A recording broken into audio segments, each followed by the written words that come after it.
రాముడు, కృష్ణుడు, సాయిబాబా, యేసుక్రీస్తు ఇలా ఎందరో పుణ్యమూర్తుల గొప్పతనాల గురించి మనకు తెలుసు.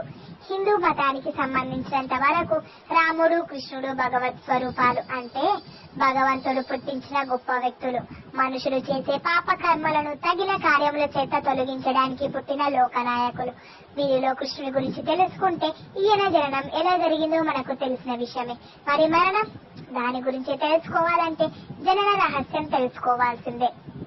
కంస మహారాజు ముద్దుల చెల్లెలు దేవికి కడుపున పుట్టబోయే 8వ సంతానం చేత కంసుడి మరణం తథ్యం అనేది తెలుసుకుంటాడు కంస మహారాజు. తన మరణాన్ని మార్చుకునేందుకు చెల్లి బావలను చెరసాలలో పెట్టి పుట్టిన ప్రతి బిడ్డను పోటీలోనే చంపేస్తుంటాడు కంసుడు. అయితే సృష్టి నాయకుడు విష్ణుమూర్తి కృప వలన దేవికి 8వ సంతానంగా జన్మించిన కృష్ణుడు చెరసాల నుండి రేపల్లిలోని యశోద ఇంటికి చేరతాడు.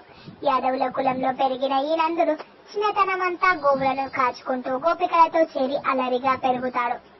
ఇదే క్రమంలో కృష్ణుడిని చంపేందుకు ప్రయత్నిస్తున్న కంసుని చంపి అతని తండ్రిని రాజును చేసి తనకు బంధువులైన పాండవులతో చేరి వారి వెన్ను కాస్తాడు.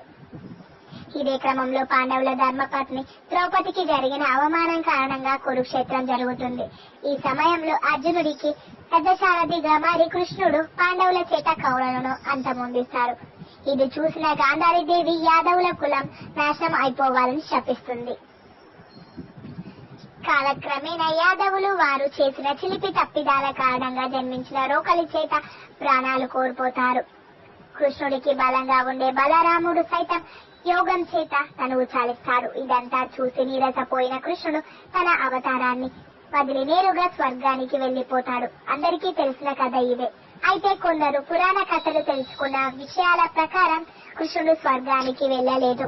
మానవ రూపంలో జన్మించిన ఎవరికైనా మరణం తప్పదు కనుక శ్రీకృష్ణుడు కూడా మరణించాలన్నది వారి వాదన.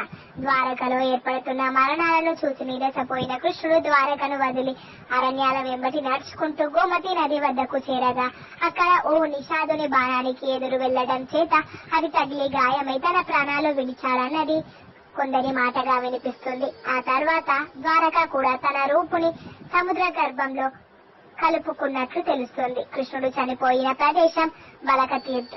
ఇది గుజరాత్ నైరుతి భాగాన గోమతి నది ధనవంతరి సముద్రంలో అనగా అరేబియా సాగరంలో కలిసే చోట కలదు. Thanks for watching. నచ్చితే లైక్ చేయండి, షేర్ చేయండి. మరిన్ని అప్డేట్స్ కోసం మా యూట్యూబ్ ఛానల్ ని సబ్స్క్రైబ్ చేయండి.